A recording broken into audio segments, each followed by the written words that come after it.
చాలామందికి ఫ్రస్ట్రేషన్ వచ్చినప్పుడు సినిమాకెళ్ళడమా, బయటికెళ్ళడమా, షాపింగ్‌కెళ్ళడమా ఏదో ఒకటి చేస్తారు కదా!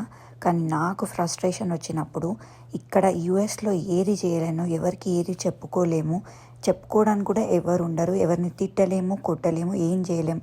సో, అన్నిటికి నాకు ఒక్కటే సొల్యూషన్ క్లీనింగ్ అనమాట. నేను రోజు చేసే రొటీన్ అయినా కూడా ఈ ఫ్రస్ట్రేషన్‌లో ఇంకొంచెం ఎక్కువ క్లీనింగ్ చేస్తా అనమాట.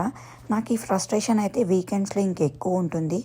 ఎందుకంటే యాజ్ ఏ హౌస్ వైఫ్గా వీకెండ్స్ లేదు, సండే లేదు, పండగలు లేదు, ఎనీ డే ఎనీ టైం అసలు రెస్ట్ అనేదే ఉండదన్నమాట.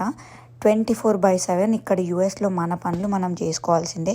ఎందుకంటే ఇక్కడ చేయడానికి పని మనుషులు ఉండరు, ఎవరి హెల్ప్ ఉండదు, ఏది ఉండదు.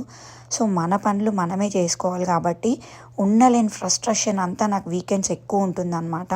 సో ఈ ఫ్రస్ట్రేషన్ అంతా పోవడానికి ఎక్స్ట్రా క్లీనింగ్ పెట్టుకుంటాను, సర్దడం పెట్టుకుంటాను, ఇవన్నీ పనులు చేస్తూ ఉంటాను అనమాట. బట్ స్టిల్ ఇంకా ఫ్రస్ట్రేషన్ పోలేదు అంటే లేని పనులు కూడా ముందు పెట్టుకొని చేస్తూ ఉంటాను అనమాట.